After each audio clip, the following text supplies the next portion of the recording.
My dad called me a parasite at dinner, so I bought their house and evicted them quietly. Hi, I'm Dirk, 29, and this New Year's Eve, I nuked a family dinner with one sentence and one envelope. I wasn't planning to. I was just trying to survive another round of polite insults and passive-aggressive toast. But then my dad called me a parasite. Loud enough for half the table to hear. And I thought, screw it. It started the moment I walked in. I was still brushing snow off my coat when my dad, nursing his second bourbon, looked up and said, "Didn't know the parasite was invited." He didn't even blink. Some of my cousins laughed. One uncle gave a little snort like he didn't want to but couldn't help himself. Nobody stopped him. Nobody said, "Hey, that's too far." They just looked down at their drinks like the floor had answers. I didn't say anything. Didn't flinch. Just hung my coat on the rack and sat down at the one empty seat furthest from the fireplace, next to the drafty window like always. This was my family's idea of tradition. Hosted at my sister's giant house in Scottsdale. Vaulted ceilings, designer kitchen, couches you weren't supposed to sit on unless you were part of the curated guest list. My sister's husband, Darren, made senior partner at his firm this year and suddenly thinks he's Elon Musk with a golf swing. I used to show up to these dinners out of guilt. This year I came because Cassie, my sister, called me 3 days before. Said she missed me. Said the family dinner wasn't the same without me. Then she said Mom and Dad had been asking about me, and I'm not proud of this, but that line? That's what got me. It cracked open something stupid and hopeful inside me. Maybe I thought this year would be different. Spoiler, it wasn't. Dinner started like it always did, loud, performative, fake.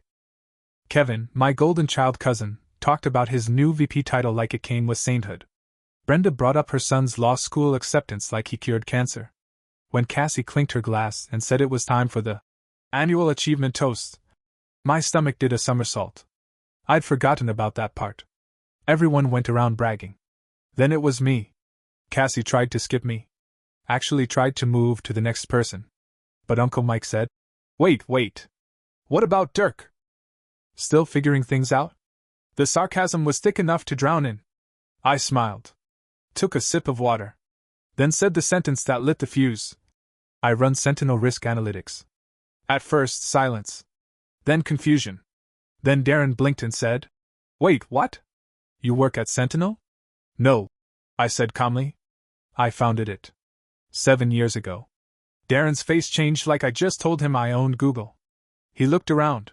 You all use Sentinel, right? They're basically the gold standard in fraud detection.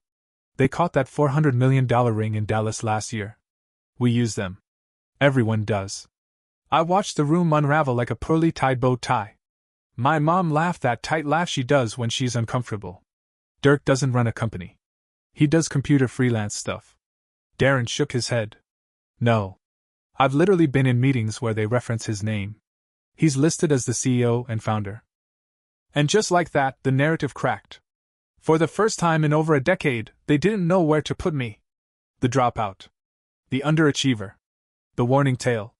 Suddenly I wasn't the embarrassment anymore. I was the one they didn't bother to Google. My dad's face was turning a color I hadn't seen since the 2008 election. You mean to tell me you've been sitting on a tech empire and never thought to tell us? You never asked? I said. And that's when it started. The spiral. The rage. The accusations. And I hadn't even handed them the envelope yet. My mom's voice was first to break the silence. You let us worry about you, she said, like I'd personally orchestrated a psychological thriller just to mess with her retirement plans. We thought you were struggling. We thought you needed help. I tilted my head. Did you? I asked. Is that what the parasite comment was about? Out of concern? That shut her up. Dad set his fork down with a clink.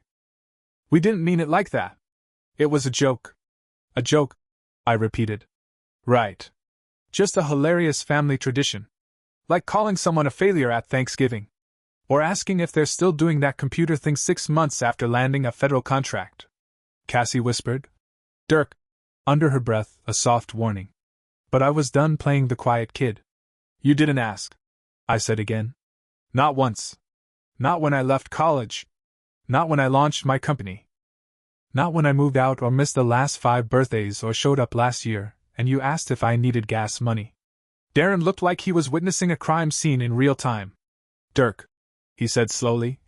Sentinel software prevented my firm from wiring $3 million to a fake overseas account last quarter. I didn't connect the dots. I just Jesus. You built that? I nodded. And that was it. The mood flipped on a dime. Now I wasn't the problem child. Now I was a walking opportunity. The cousins who used to smirk at me for living in joggers and working online suddenly wanted to know what kind of valuation we were sitting on. And then Kevin, of course, couldn't stand the spotlight being anywhere but on him. I mean, sure, founding a company sounds impressive, he said, swirling his wine. But how much is it actually worth? It's not like you're pulling in real revenue. Paul, bless him, didn't miss a beat. Sentinel Risk Analytics does north of $12 million a year. That's public record. Some of their clients include 4 of the top 10 banks in the country. The entire table froze. Kevin went pale.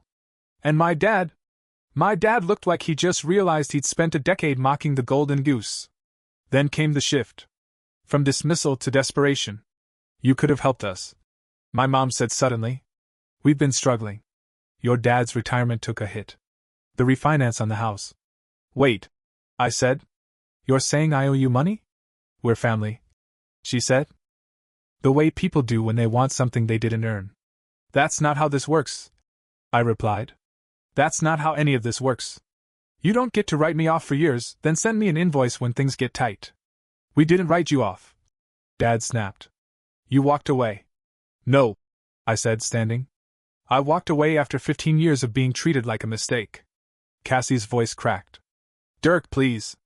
Don't do this. Not tonight. Why not? I said. Because it's New Year's? Because it's your big dinner party? Because it ruins the photo op? Nobody answered. And that's when I knew. It wasn't that they didn't see me. It was that they liked it better that way.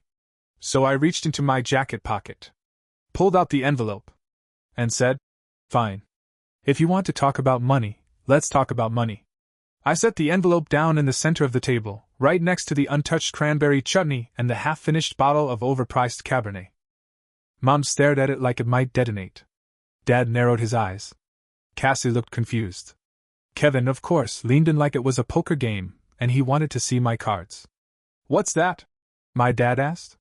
A reality check, I said. And a little paperwork. He reached for it. I didn't stop him. Inside, a printed copy of a real estate transaction. A deed transfer. A trust filing.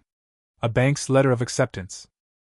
And a single-page memo addressed to Sam and Claire Brennan, my parents, offering them 30 days to vacate their home. Kevin let out a low whistle. What the hell is this? I bought your house, I said calmly. 3 weeks ago. Silence. Real, heavy silence. Dad stared at the paper, reading it twice, his mouth twitching at the corners like he was chewing on disbelief. Mom's hand flew to her chest. You did what? You refinanced 4 times in 7 years, I said, sliding my phone across the table. Your credit tanked after that cryptocurrency disaster, remember? The Allen with 2 LS scheme? The guy with the YouTube channel and the pinky ring? Her face flushed. The bank was prepping for foreclosure. Your last payment was 97 days late. They were going to take it. I just beat them to it. Dad stood abruptly. You can't do that. I looked up at him, calm. I did. Through an LLC. Cash offer. Quick close. The bank took it same day. You didn't even see it coming. Darren leaned in, genuinely stunned. Wait, you bought their house out from under them? Yes. Why? Because I wanted to make sure they didn't lose everything. I just also wanted to make sure they didn't get to pretend they hadn't lost anything. Mom's voice broke. We're your parents. And I was your son when you called me a parasite. Cassie looked between us like she was watching her childhood home collapse. What happens now? I looked at her. My sister. The only one who ever tried. Who maybe, possibly, meant it when she called and said she missed me. They don't have to leave. Not yet. I'm not heartless. I'll give them time. I even found a rental they can afford, one they don't have to lie to a bank to qualify for. I've already covered the deposit. But they can't live in that house anymore. Not after what they did. Dirk. My mom whispered. This isn't fair. No. I said. It's not. But it's real. And I think after all these years of pretending I'm okay with real. Dad stepped around the table like he was going to come at me, But Darren stood up too. Don't, Darren said low and firm. You don't want to take that next step. My father froze. And that was the moment the room changed forever. I wasn't the embarrassment anymore. I was the storm. And I wasn't done yet. My dad sat back down like someone had unplugged him. No fight left. Just red-faced silence and a jaw twitching like a busted engine. Mom stared at the paperwork like she could cry it out of existence. Cassie's eyes darted to me. Dirk, I get that you're angry, but this? This is nuclear. Can't we just talk like a family? I turned to her, voice level. You called me a ghost for 10 years. You said things would be different. And then you tried to skip me during the toast. She opened her mouth, then shut it. You want to talk? Fine. Let's talk. I turned back to the table. You all want to know the real reason I bought the house? No one answered. I didn't wait. Because I needed to be the one who ended it. The lies. The disrespect. The revisionist history. I bought the house so nobody could pretend I was the failure anymore. Kevin scoffed. Oh please. This is about control. No, I said. This is about clarity. I walked to the window, looked out over the Scottsdale lights twinkling in the cold. Then I turned back. That house? It's going to become something useful. I'm converting it into an incubator space for first-gen entrepreneurs. People who were told they'd never make it.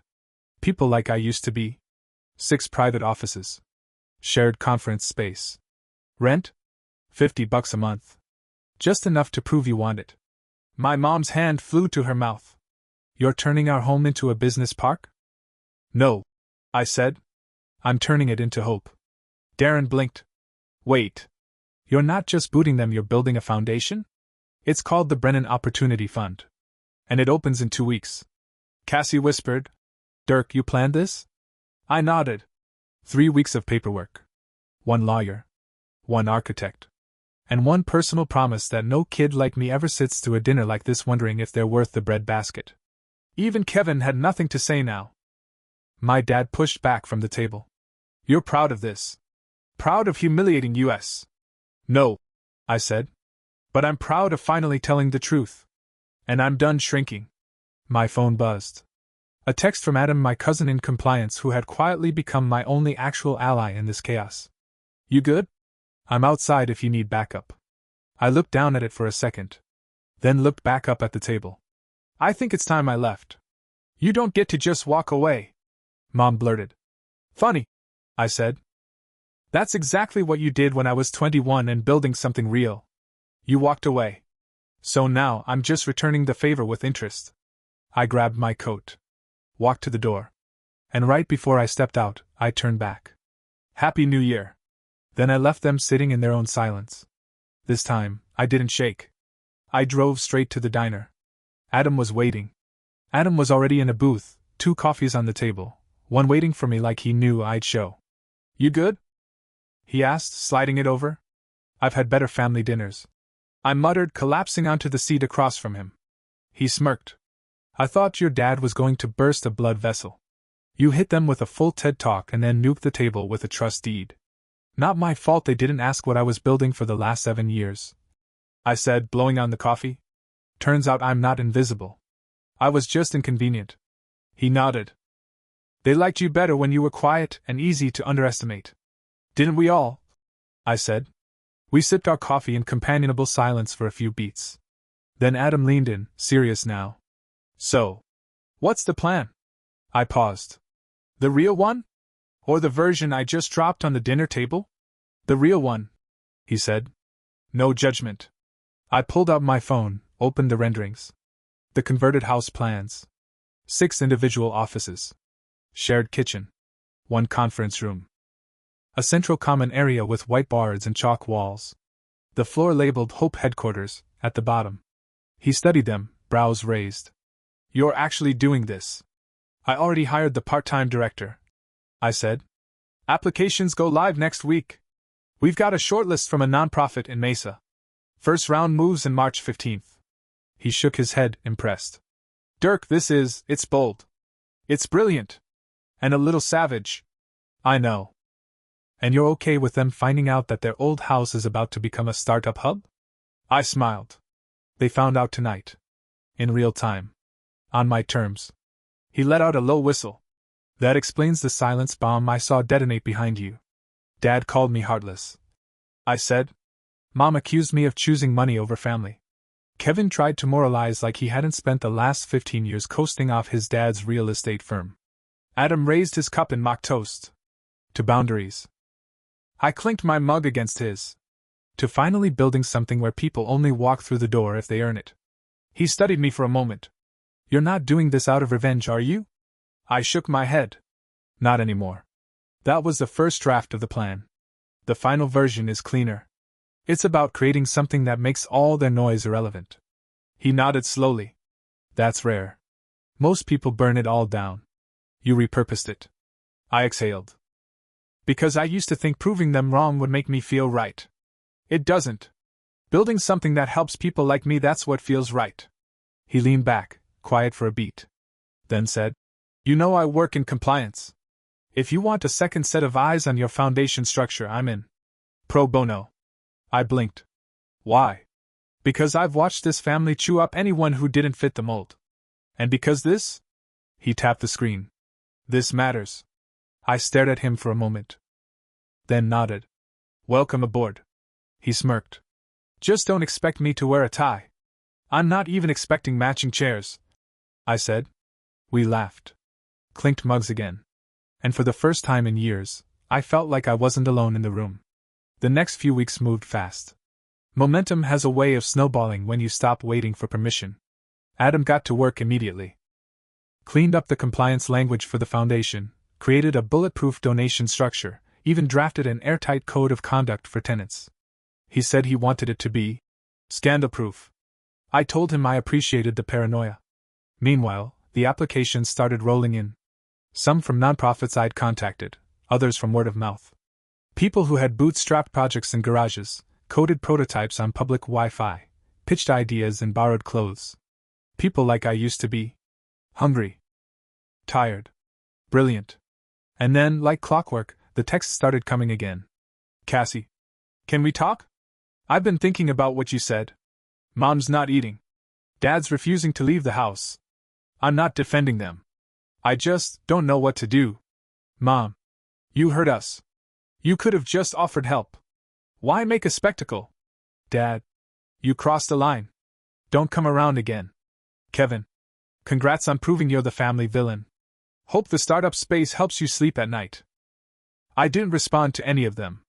Adam and I had our second planning meeting at the diner. The same booth, 2 black coffees, 3 folders. You still haven't answered? He asked. No. I said. I'm not interested in another round of revisionist history. He nodded. Cassie seems like the only one trying. She is. But trying doesn't undo years of silence. He leaned in. So, what happens when the eviction date hits? I shrugged. I've arranged for movers. Paid the deposit on a rental unit close to their income bracket. Quiet neighborhood. First floor. 2 bedrooms.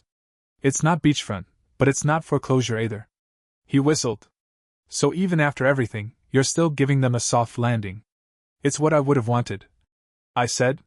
Back when I was drowning and nobody threw a rope. Adam stared at me for a moment. You're not just flipping the narrative. You're rewriting the whole damn book. Only part one can't write is the ending. I said. That's up to them. That night, I got another call from Cassie. I let it ring out. She followed it up with a voicemail. Dirk. I know I haven't earned the right to ask anything.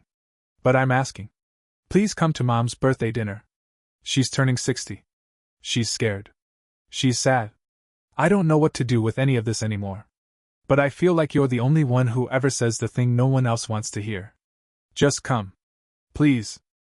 I sat with that voicemail for a while. Not out of guilt. Out of strategy. I wasn't finished yet. And maybe, just maybe, that birthday dinner would be the perfect time for the final reveal.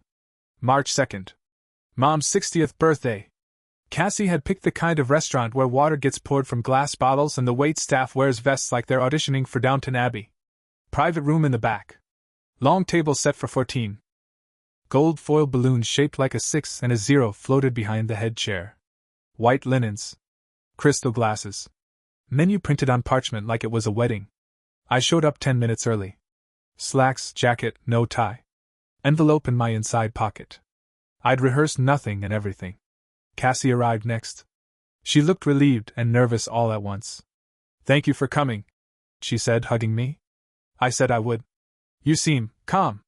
"I am," I replied. Then lower. "Tonight isn't about yelling." She blinked.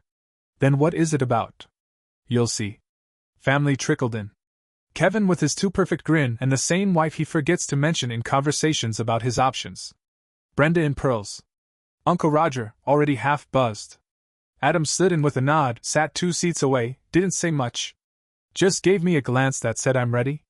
My parents arrived last. Mom wore a soft blue dress and makeup like she was trying too hard not to look like she was trying. Dad had on the suit he saves for funerals and quarterly arguments with the IRS. Mom saw me and stopped. Her smile faltered but held. "Thank you for coming, sweetheart," she said, hugging me quickly. I didn't answer. Just nodded. My dad muttered something like a hello and went to his seat. We'd barely made it through appetizers before the clink happened. Uncle Roger again. His life goal seems to be giving the same speech in every possible context. He raised his glass. "To Claire, the heart of this family. 60 looks good on you." A round of claps. More toasts followed. Brenda, Cassie, even Kevin fumbled his way through something that managed to include both love and legacy, without ever sounding like he meant either. Then it was me. Everyone turned. I stood up. Held my glass. "Mom," I said, "you've been a presence in my life. And for that I'm grateful." Nervous chuckles. "I've learned a lot from you. About strength. About appearances. About what we pretend matters, and what actually does." Mom's smile started to twitch. "This year's been transformative for me. I've learned what I'm willing to accept. And what I'm not. I've learned that sometimes the best gift you can give someone isn't what they want." I reached into my jacket. Pulled out the envelope. Set it down in front of her. She stared at it. "What's this?" "Open it." She hesitated, then pulled out the documents. First page, deed transfer. Second, eviction date notice. Third, letter from the Brennan Opportunity Fund. The room froze. "About 6 weeks ago," I said, "you sold your house. To an LLC. That LLC was me." Cassie's face went white.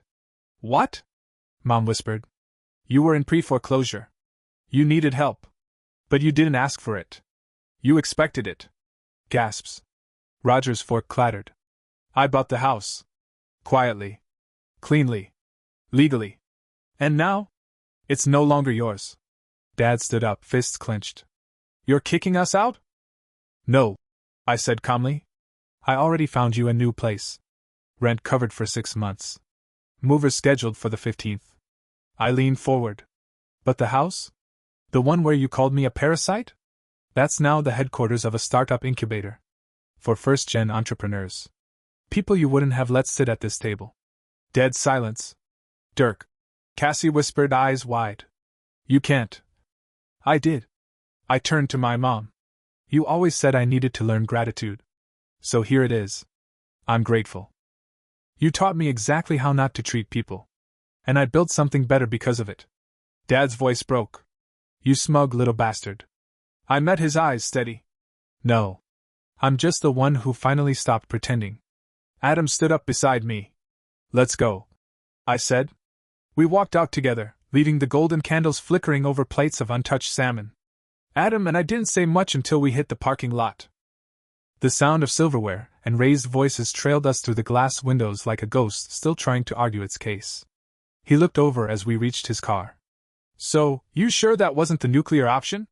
"I'm not sure of anything," I said, pulling in a breath that felt like a weight falling off my lungs. "But I know I don't regret it." Adam nodded slowly. "It was brutal. But honest." We slid into the car, and for a while, we just sat there, letting the engine hum fill the space where anger used to live. "Was it worth it?" he asked finally. I looked at him. "You tell me." He grinned. "You gave the family a collective existential crisis. Your dad almost went full action movie Punch-Out! And your mom looked like someone had swapped her pearls for a landmine. So, yeah? Worth it." I laughed, a real one this time. The kind that reaches behind your ribs and pokes at something long buried. And yet, it still doesn't feel like revenge. Not really. Because it wasn't, he said. It was reclamation. Back at my place that night, I made tea. Sat by the window. Watched the city breathe below. My phone was a war zone. Cassie. I don't know whether to hug you or scream at you. I think you broke her. But maybe she needed to break. Paul. I know it got ugly, but I'm proud of you, man. If you ever want to talk, I'm here. Kevin. You're a psycho. Hope your little charity house burns down. Mom. I can't believe you'd do this on my birthday. You humiliated us. You're not my son anymore. Dad.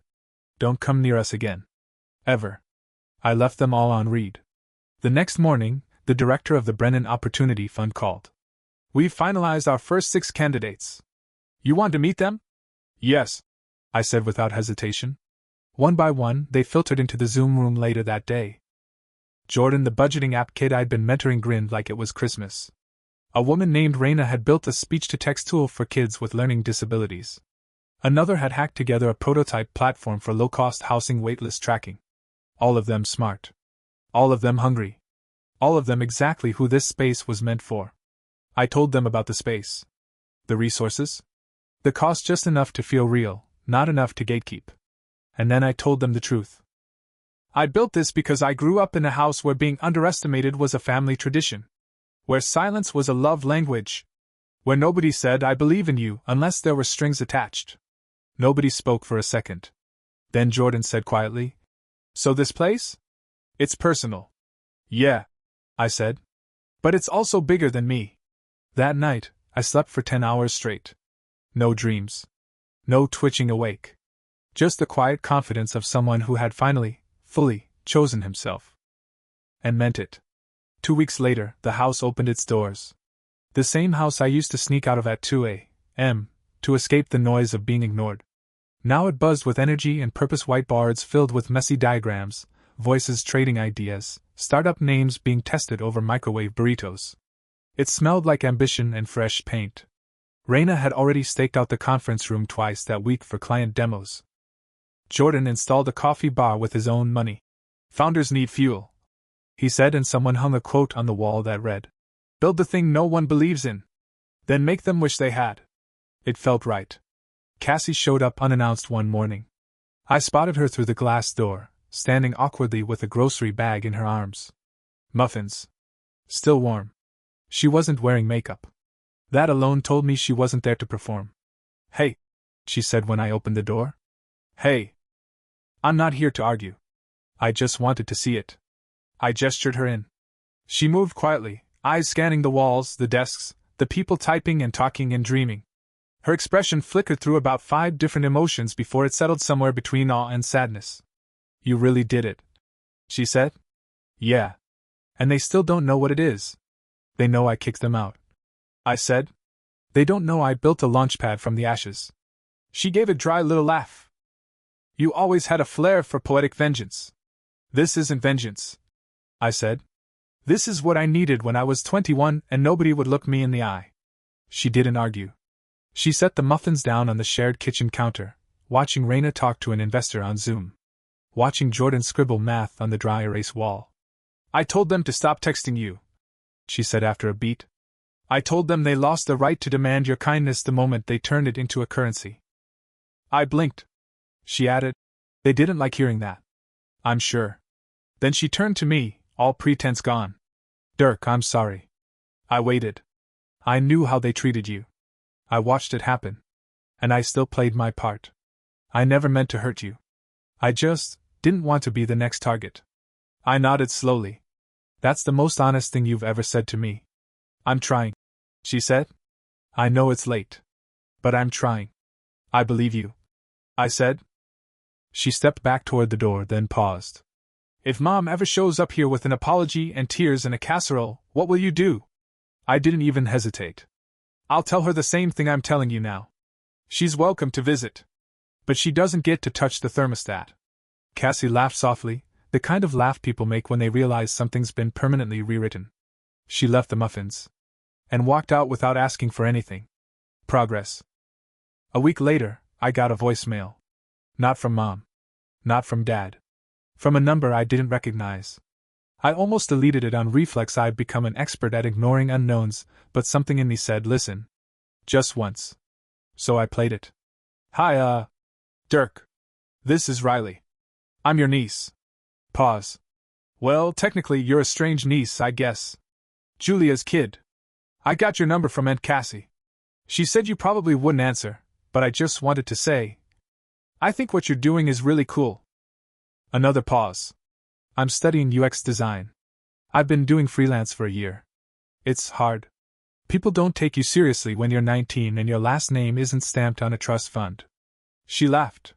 It wasn't bitter. Just tired. Anyway, I saw the foundation's site. The incubator thing? That's wild. I didn't even know people did stuff like that unless it was for tax write-offs. But you're actually helping people. I can tell. She cleared her throat, voice quieter now. Grandma says you're angry. That you're burning bridges. But I don't think that's true. I think you're just done pretending the bridge was ever safe to walk on. And then, before she hung up, if you're open to it, I'd like to apply. I sat there with the phone in my lap, letting her words settle like dust after a storm.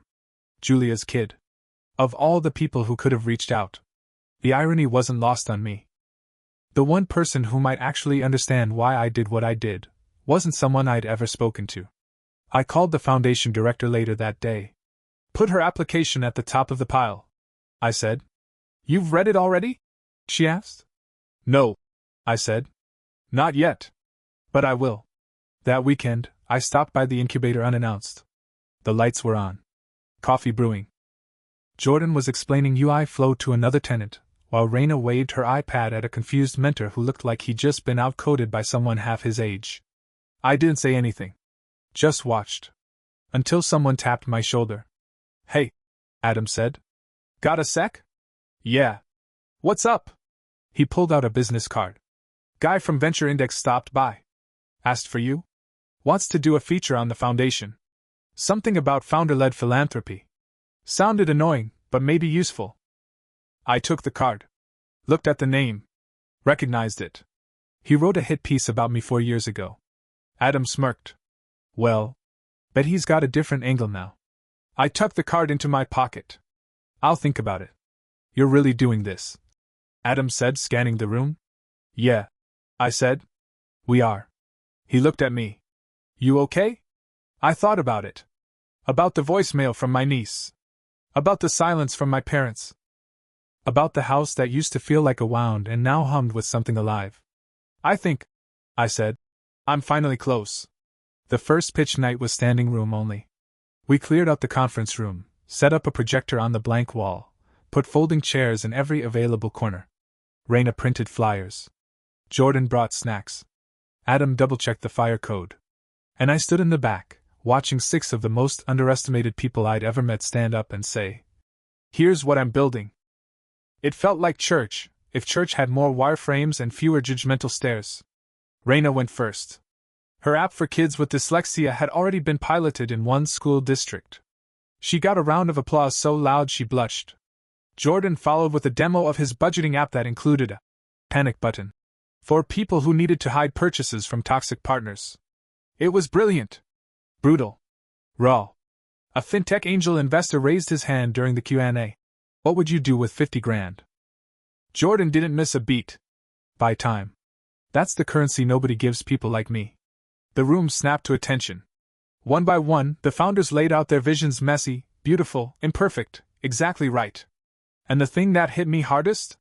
Every single person who got up there opened with some version of, I didn't think I belonged here. By the end of the night, 3 got funding offers. 1 got a mentorship match. All of them got seen. Afterward, as chairs scraped and snacks disappeared, Adam walked up with 2 beers. You proud of yourself? He asked, clinking the bottle against mine. I think I'm proud of them, I said. But yeah, a little. He smirked. Even with Kevin sulking in your DMs? Oh, he's quiet now. Last message was just a single thumbs down emoji followed by a link to a YouTube video titled Why Founders Are Narcissists. Adam nearly spit his drink. You think your parents will ever come around? He asked. I shrugged, not expecting it. But if they do, the door's not locked. He looked surprised. I thought you'd want them permanently banned from your origin story. Nah, I said. I don't need them erased. Just irrelevant. We sat in the back office while the cleanup crew shuffled chairs and laughter spilled out of the hallway. Adam pulled up an email. New applicant. Wants to speak with you directly. Says he used to think he was too old to start something. I opened the email. The guy was 52. Built custom bike frames. Just closed his shop after losing his lease. He said your story made him apply. Adam added. Said it made him feel like the clock wasn't real? I read that line twice. Then said, call him. Let's give him the 7 a.m. slot. Adam raised an eyebrow. Didn't peg you for early mornings? I'm learning to like them.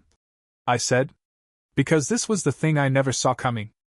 That building something in the ruins doesn't just feel like healing, it feels like momentum. And I had no plans to slow down. The bike frame guy Walter showed up at 6:55 a.m., wearing oil-stained jeans and carrying a coffee in a thermos that looked older than Jordan. He sat across from me in the meeting nook, glanced around the incubator like he was casing the place. I thought this was going to be all buzzwords and bean bags, he said. I smiled. We had a bean bag. It exploded. Now we have folding chairs. He chuckled. Good. He pulled out a notebook, thick and weathered. Hand-drawn schematics filled every page. Frame geometry, gear ratios, load calculations. I saw passion in every line. I lost the shop after COVID, he said. Got a severance package and a GoFundMe, either of which stretched far. Started building prototypes in my garage again just to stay sane. Then someone forwarded me your foundation. You built a legacy, and then you started over. I said. He nodded. So I figured, maybe I'm not done yet. You're not. He looked up sharply, like he wasn't used to hearing that sentence. By 7:45, we blocked out a plan. Adam joined halfway through. Raina offered to help with the landing page. By 9, Walter had a desk near the window, a fresh coffee, and a Slack invite labeled Founders Circle. It was seamless. It was the future I'd needed 10 years ago, now gift wrapped for people who thought they missed their shot. Later that day, I got a letter in the mail. Actual mail. No return address, but the handwriting was familiar. Mom. Inside, a birthday card. Not mine. Hers. It was the same one from the restaurant dinner. I recognized the smudge from where Dad's drink spilled. But now it had a note scribbled at the bottom. You broke something that night. I don't know if it can be fixed. But I finally believe you didn't do it to win. You did it to survive. I'm sorry I didn't know that before. Mom. No contact info. No plea to call. Just that. I sat with it for a long time. Then placed it in the back of a drawer labeled not urgent, but true. Because forgiveness doesn't always show up wearing a bow. Sometimes it limps in late, uninvited, whispering instead of knocking. That night, I stayed late at the incubator. Lights low. Everyone gone. I walked through the old rooms. The ones where I used to hide. Where I used to hear laughter and know it wasn't about me. Now the walls echoed with ambition. Whiteboards filled with equations. Fridges stocked with off-brand soda and last week's Chinese takeout. Signs on the doors. In a flow zone, do not knock unless you have snacks. It was perfect. Messy. Real. Earned. I paused in the doorway of what used to be my childhood room. Now it was an office. Jordan had claimed it. Of course. The poster on the wall said, in crooked sharpet, "We don't chase legacy. We build it." I turned off the lights and locked the door behind me. The local paper ran a piece on the incubator 2 days later. It wasn't flashy. Just a half page in the business section with a photo of the house and a headline that read, "Startup Hub born from family home." They quoted me once something Adam said sounded good in the interview. "We're here to give underestimated founders a fighting chance." Within 48 hours, the inbox was flooded. Small-town dreamers. Laid-off engineers. Stay-at-home parents with product sketches buried in junk drawers. A high school senior who built a prototype for a noise-canceling window. A barber who wanted to open a mobile barbershop for kids with sensory issues. Most of the emails started the same way. "I don't know if I'm good enough, but..." That "but" was everything. It was the hinge their whole future swung on. And I couldn't stop reading. By Friday, we had enough applications for 2 more cohorts. Jordan joked about needing bunk beds. Raina offered to hold office hours. Adam suggested expanding. Another house? He asked over lunch. Or maybe a dedicated space? Let's max out this one first, I said. Earn the next move. But I was already thinking ahead. That night, as I walked out to my car, I noticed something wedged under the windshield wiper. A note. 2 words, all caps. Thank you? No signature. No handwriting I recognized. Just a folded piece of notebook paper, slightly damp from dew. I held it in my hands for a moment before tucking it into my jacket. Could have been from anyone: Jordan, Raina, one of the applicants. Maybe even Cassie. Hell, maybe Riley. It didn't matter. Because here's what hit me in that moment, under a flickering parking lot light outside the house I used to dream of escaping. I didn't need to know who it came from. I just needed to know someone felt it. Felt seen. Felt possible. Felt like maybe, just maybe, someone believed in them enough to give them a shot. The kind of shot I never got. And the kind I'll never stop giving. 3 months after that dinner, the house hit capacity. All 6 desks were full. Applications were now on a rolling wait list. Jordan added a wall of firsts. Near the entry, each founder who hit their first customer, first prototype, first pitch got their name on the glass in dry erase gold. It was the kind of thing I would have rolled my eyes at in my 20s. But now I got it. You need rituals when you're building a new world. I stopped by less frequently. Not because I didn't care, because they didn't need me hovering. The foundation director had things locked in. Adam ran oversight on compliance, and helped 3 founders open LLCs of their own. Raina won a state grant. Jordan got featured in a fintech digest and nearly passed out when he saw the newsletter go live. And the house? It changed. Not physically. Not really. But the air inside shifted. It wasn't heavy anymore. The doors didn't creak like they used to. The hallway didn't echo with ghosts. The upstairs bedroom, once the place I cried into my pillow at 15 after my dad said I was built for mediocrity, now had sticky notes on every inch of the closet wall. Founders mapping ideas. Building futures. The energy was relentless. Hope, weaponized. One afternoon, Riley, my niece, stopped by. Her application had made it through. She hadn't asked for special treatment, and I hadn't given her any. But she earned her place. She brought cupcakes. And a printout of her wireframes. I wanted to say thanks, she said, nervously fixing her sleeves. Not just for this. But for. She paused. For teaching me that survival isn't selfish. That hit harder than she probably intended. Because for years, I believed the opposite. That stepping away, drawing a line, choosing myself, that those were betrayals. That if I didn't keep the family together, I was the problem. Now I knew the truth. I wasn't the one who broke us. I was just the first one who stopped pretending we weren't already broken. That night, after everyone left, I walked through the house one more time. The sunset hit the window just right, turning the walls amber. In the kitchen, the same counter where I once got grounded for saying I wanted to drop out of college now held a stack of business cards from mentors and funders. I poured myself a glass of water. Looked around. Then did something I hadn't done in a long time. I sat. Just sat. Let myself exist in the home I had remade from ruin. And when the lights outside flicked on, I didn't flinch. There was no knock. No demand. Just the sound of Raina's whiteboard falling over in the other room. I laughed, got up, and fixed it. The next morning, I sent Cassie a text. Short. Doors still open. Just leave the old stories at the curb. She replied 2 hours later. I will. When I'm ready. That was enough. Finality wasn't the point. Peace was. And this? This was peace. Not perfect. Not clean. But earned. The house would keep breathing, keep buzzing, keep opening its doors. Even when mine had been slammed shut. That was the legacy. Not success. Not spite. But space for people who were told there wouldn't be any. The kind of space I once needed. And finally built. 5 days later, I came back late at night to drop off some new equipment. I found a sticky note on the front door, from one of the founders. No name, just 3 words. Still here. Thanks. I smiled. Locked up. And left the porch light on.